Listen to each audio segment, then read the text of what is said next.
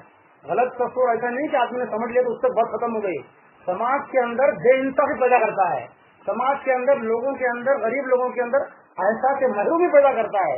اس لیے اللہ تبارک و تعالیٰ کلام کو آپ پڑھیے, جہاں کہیں بھی دولت کا استعمال آئے گا ساتھ میں انعام کا یا آزمائش کا ذکر آئے گا.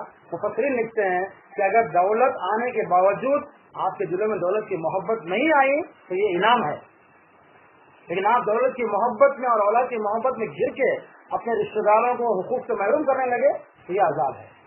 یہ ہے دولت کی اصل حیثیت.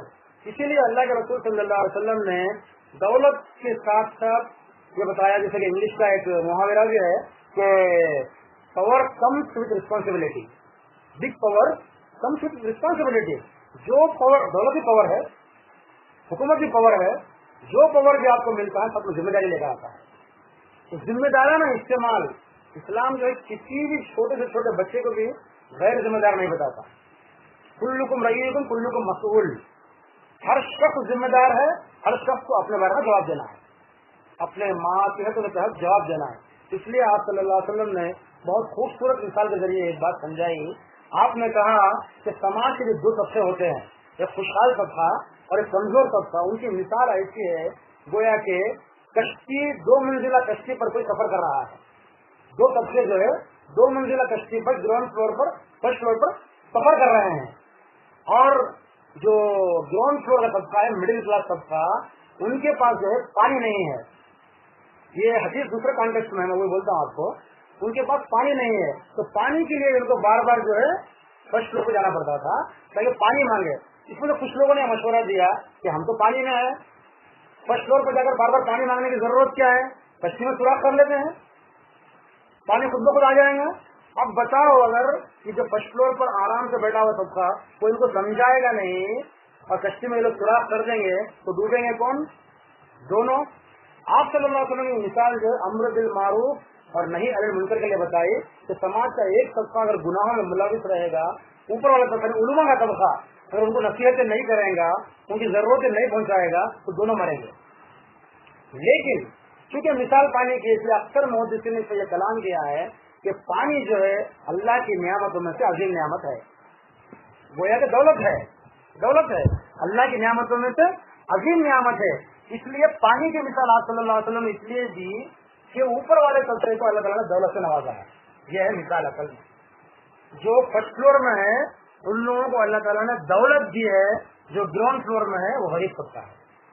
اب یہ اپنی ضرورتوں کے لیے بار بار اوپر جاتے ہیں, دیکھتے ہیں اوپر کی طرف کہ یہاں سے کچھ آئے گا تو اپنی ضرورت پوری کریں گے. اب بالآخر انہوں نے یہ فیصلہ کیا کہ یہ لوگ دینے میں کترا رہے ہیں, ہچکچا رہے ہیں, تو کیوں نہ ہم ایسے راستے تلاش کریں جس سے ہمیں پیسہ ملنے لگے, تو یہ غلط راستے تلاش کریں گے, گناہ کے کاموں میں جائیں گے, سود میں جائیں گے, فحاشی میں جائیں گے, چوری میں جائیں گے, دھوکے میں جائیں گے, تو بالآخر سماج پورا ڈوبے گا. اوپر کا طبقہ بھی جو ہے ان گناہوں سے محفوظ نہیں رہے گا, پورا سماج ڈوبے گا. تو اللہ تبارک و تعالیٰ نے اللہ کے رسول صلی اللہ علیہ وسلم نے ذمہ داری کا احساس دیا ہے ان طبقے کو جن کو اللہ نے ویلتھ سے نوازا ہے, دولت سے نوازا ہے, کہ مال اور دولت جو ہے عیش و آرام کے لیے, من پسند زندگی کے لیے نہیں آتا, بلکہ اللہ تبارک و تعالیٰ جسے بھی دولت دیتا ہے اسے بحیثیت امانت کے دیتا ہے اور پورے سماج کی ذمہ داری کا نگران بنا دیتا ہے. ہم سماج کے ہر کمزور طبقے کا نگران جو ہے دولت مند ہے. یہ ہے اسلام کی اہم ترین تعلیمات کہ وہ جو ہے دولت کو اپنے مرضی پر اپنے لیے بھی خرچہ نہیں کر سکتا. یہ بات اسی طرح دھیان رکھیں. جو یہ سمجھتا ہے کہ میں دولت کا مالک ہوں وہ اپنے مرضی سے خرچہ کرے گا. میری محنت کی کمائی ہے, میں نے اعلیٰ تعلیم سے حاصل کی, اس لیے میری محنت کی کمائی ہے. تو ان کے لیے ایک نصیحت یہ ہے کہ اللہ تبارک و تعالیٰ قرآن میں فرماتا ہے, جب شعیب علیہ السلام نے ان کی قوم کو نصیحت کی تو انہوں نے کہا یا شعیب اصلاۃ کا تعمرو کا اور نثرو کا ما یعبد آباؤنا اور انفعل فی اموالنا ما نشاء. اے شعیب تجھے سورہ نماز یہ سکھاتی ہے کہ ہم لوگ وہ کام ترک کر دیں جو ہمارے آبا و اجداد کرتے تھے اور ہمارے مال میں سے ہماری مرضی سے خرچ نہ کریں. یہ بتا رہے ہیں شعیب علیہ السلام کی قوم